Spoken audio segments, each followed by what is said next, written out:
गोटे भूत गप लेखक बिरंची मिश्र वयसवर माधवानंद स्वाई।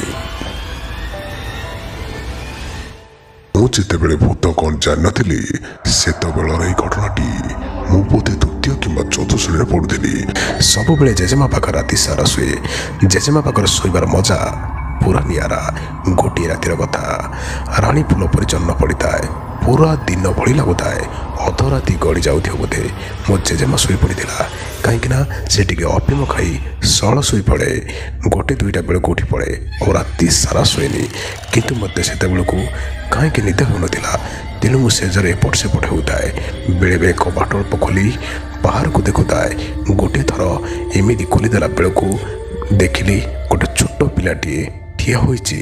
पिलाटी बेसी उच्चा नुहे 2 कि 2.5 फुट हेब। कला मचमच चेहरा मुहटा गोल हृष्टपुष्ट शरीर। मु कि समय देखिली भाविली किए आम साई पिलाटे होती परा।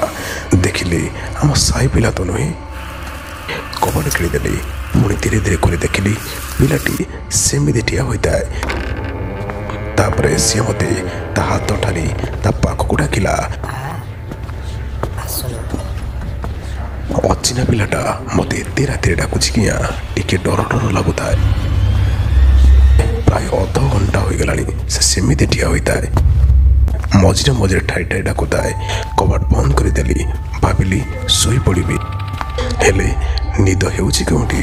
पुणी किसी समय कबाट खोली देखला बेलू सेमती ठिया होईची। एथर मु पूरा डरीगली। किए पिला एटिकी आसी मत डाकुची कहीं भाविली जेजेमा को उठेली किंतु ता निद तो भांगिलानी। तथापि धीरे धीरे डाकिली जेजेमा जेजेमा उठ। से कला किंतु आखि खोल न थाए। ताको कहली जेजेमा उठ मत गोटे पिला किए डाकुची। मो कथा शुणी से हठात कड़ लेउटाई मो आड़ को बुली पड़ी मत शोई पड़ा को कहला। कबाट न खोलवा कही पुणी शोई पड़ा। मु शोबा चेष्टा कली जमा निद हलानी। पुणी कबाट खोलिली सेमती ठिया होता से पिलाटी मत पुणी डाकिला।